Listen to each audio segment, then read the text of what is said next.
Okay, so today I'm going to be running through how to hip hinge. So hip hinging is quite an important move to know because it's going to help you with a lot of exercises that you do. It's also quite a complicated movement, so I thought I'd share with you some coaching cues to make sure you're getting through the hip hinge correctly. And like I said, it is a bit of a complicated move, so if you don't get it first time round, don't worry. And if you are a little bit stuck, make sure you send me a video of you doing your hip hinge so I can help you directly of how to improve it. So to begin, your hip hinge is basically the movement where you're driving your hips backwards. So you're going to be keeping your core nice and tight by sucking your stomach in. We're going to pull the shoulders back so our chest is proud.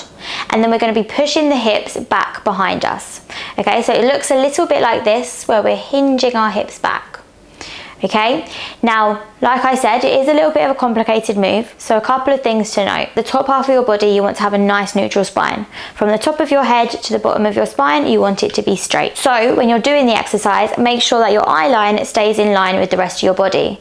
This means that as you move forwards, you don't want your head poking up or your head poking down too much that you lose balance or cause strain on your neck.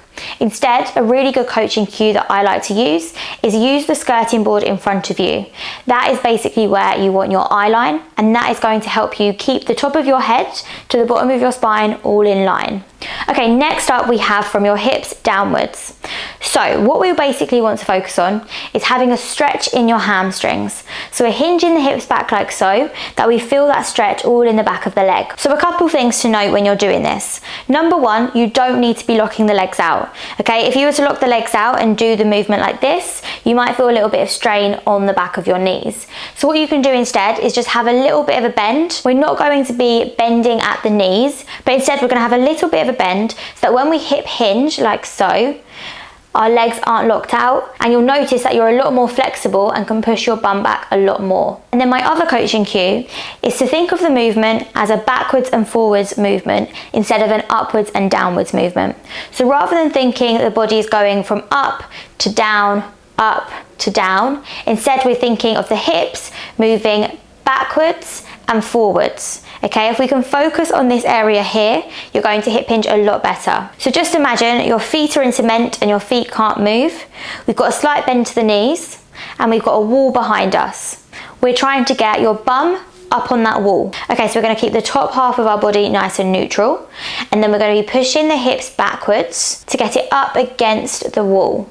Okay, you'll notice that you've got a bit of a stretch on the hamstrings, and then you push through the heels and the toes to stand yourself back up. And what you can also do to practice this movement in the gym or at home, you can use a broomstick if you're at home or use a light barbell if you're in the gym.